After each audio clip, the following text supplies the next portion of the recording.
springs, I say, hence why we've come back here for a second time. It's just really lovely temperature. I think it's about 39, 40 degrees. You've got this flowing water, which is just like a gentle massage, or you can have like a proper massage if you get in the water pool up there. It's just so nice to relax, especially when you come out here under the stars at night, with these like lovely snowy mountains in the background up there.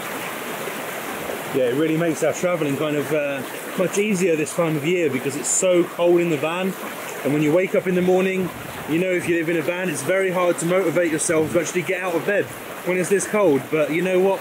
When you know you can just run and jump straight in these hot waters, doesn't matter, you're up first thing in the morning every day. It's beautiful here, so we absolutely love it. We've been here for what now, 3 weeks almost? 3 weeks, it's kind of the longest time we've ever spent in one place. We wouldn't normally do it as a rule, but we've made an exception here. We've just been spending the last 3 weeks kind of getting on with work, sending off our work to magazines and journals, hoping to try and get some work, sorting out our videos, editing those, getting those online for you guys, and trying to earn some money to get ourselves back to the UK eventually. So now I think we're just going to continue with our little morning dip, wake up and then get on with some more work. We spent 3 weeks here, enjoying a soak every morning, every evening, and probably too many times during the day too. We hardly saw another soul the entire time. The water flows at 40 degrees from the nearby source and runs down the hill in an impressive series of waterfalls, creating pools which are the perfect size and temperature for bathing in. Many of the ancient Greeks bathed here, but the site is most famous for the Battle of THERMOPYLAE, which was fought right here next to the springs. But first, you might be wondering how we got here. Let's rewind a little to bring you up to speed. In our last video, we just left the incredible country of Macedonia. We left from Bitola and arrived just as night fell to Lake Vegoritida. So this is where we spent our first night in Greece, on a lovely little beach on the side of a huge lake, and the beach seems to be full of onions, which is quite strange, not sure why. So today we're going to be heading about 5 or 6 hours south to a city called Lamia, and then just south of that is a lovely area full of hot springs called THERMOPYLAE.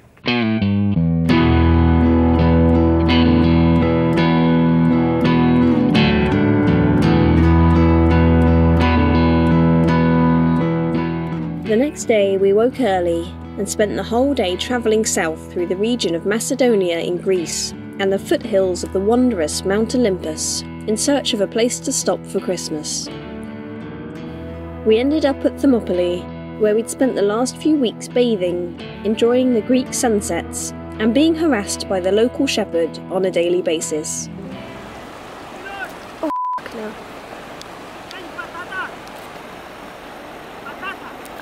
No, sorry. No. I have nothing.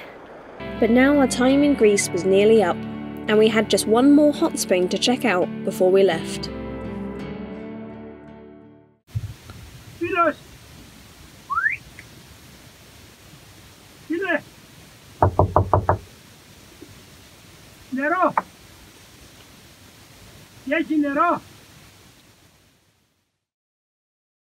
So we thought we'd pop up the road and check out these other hot springs in the area. They're really pretty, although not quite as hot. But we wanted to do some filming here this morning, but kind of don't really feel like it now because yesterday my purse got stolen from up here. It was just a bit of a silly mistake really.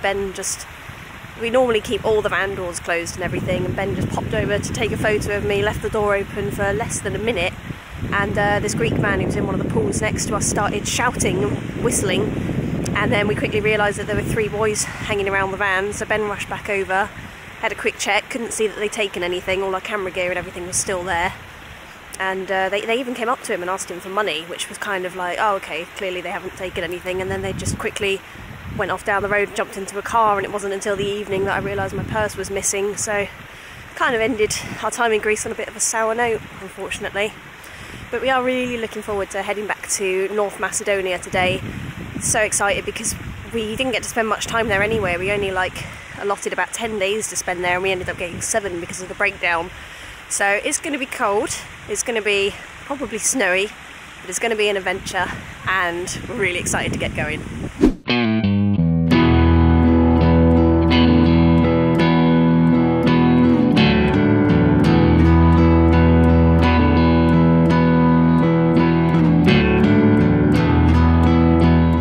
We drove north through the mountainous region of central Greece. After much deliberating, we decided to cross back into the country of Macedonia. Our time here previously was, despite being cut short due to a breakdown, a really enjoyable part of our journey, and we felt like we needed to see more of the country. Something was drawing us back in, and we had to find out what it was.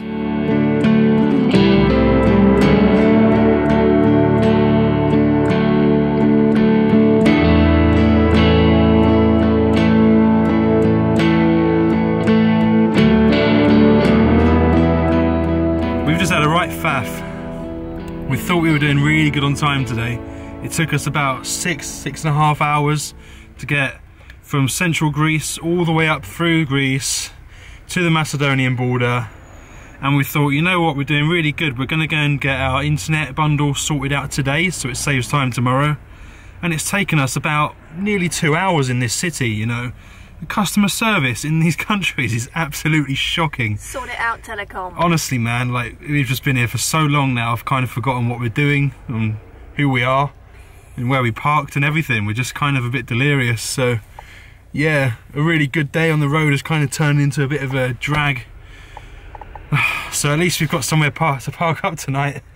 We're gonna go and munch some food and get some sleep and have a little think about what we're going to do while we're in Macedonia. So, over and out. Right, apologies this morning, I'm a little bit under the weather, so I'm going to sound a little bit less enthusiastic than I normally do. Last night we stayed at an abandoned communist youth camp. It's a pretty surreal place actually. We just slept on the basketball court, as you can see behind me. So I think we're going to go and have a little scout around the buildings, check it out. Some really weird architecture. It looks cool. We're going to take the drone up as well, so while we're walking over there, we'll show you the shots from above.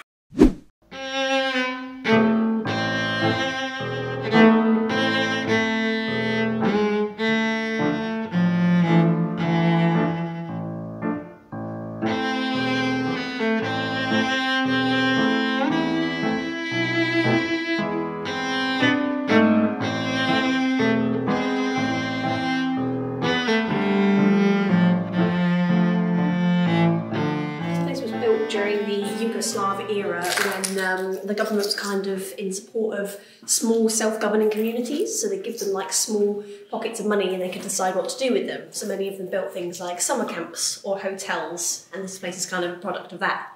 And at its peak, it employed about 300 people from the local area, which is what they called the golden era, when things were prosperous here, I guess. But then it was abandoned in 1992 during the Yugoslav war, and it's kind of just deteriorated from there. Rooms are really strange, like shapes and sizes. Apparently it was all centred around the communal area. There's like 5 buildings which are all identical, and they have the communal area in the middle, and then the rooms kind of branching out from that, and all the buildings are identical. Oh, right. In true communist style. So we found some real history here, guys. The only intact thing in the whole building is this one pane of glass, this old communist glass. And this blind up here, everything else is completely trashed and destroyed.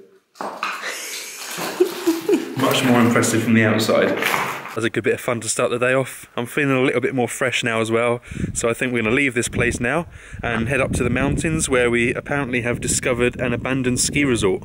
So that should be a good bit of fun as well. I think it's going to be quite snowy up there, so we're fully prepared to get stuck in and get snowy. Let's go.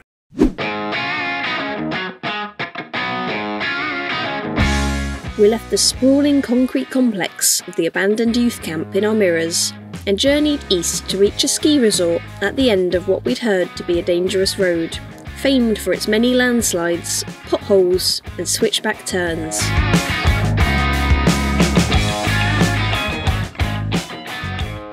It's quite a ominous sign, isn't it? Is that the word? Ominous. I'll say that again. Take 3. There's quite an ominous sign up there. I'm not sure. Should we go for it? Yeah, always. Let's do it. I mean, we've got snow tyres, we haven't got snow chains. That makes it look like the most dangerous ski resort like in the world. Yeah, it does. Come up here if you dare. Right, let's go for it. This road's a bit icy. Oh, it's windy.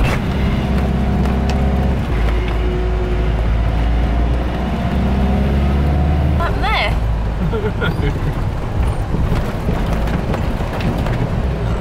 What? No, we can't go that way. We haven't got a choice. We have, Ben. No. Oh my goodness. Oh my god.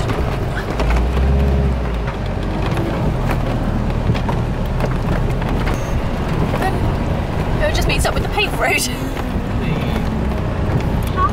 Well, that was a lot more fun, you got to admit. Whoa. Oh my god. We're allowed up here. I think so. I think maybe this is why the ski resort was closed. What the hell? This is nuts, man. More ice. Whoa. It's come down over the whole road like that. I know, that was part of the road.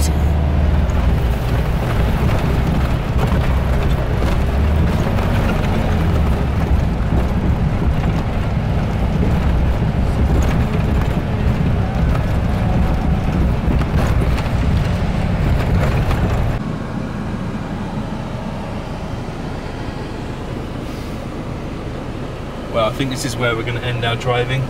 That's just sheet ice for probably miles and miles now, and there's no barrier at the side of the road, and there's no traction, the wheels are just spinning, so we're not going to risk it. I think we're just going to turn around and try and find somewhere to park. We're still going to stay up here though, I reckon.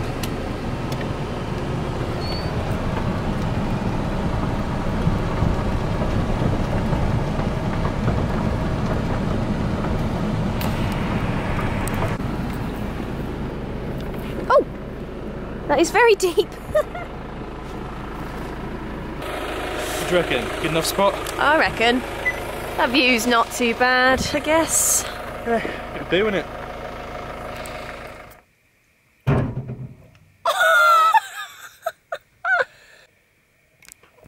Oh!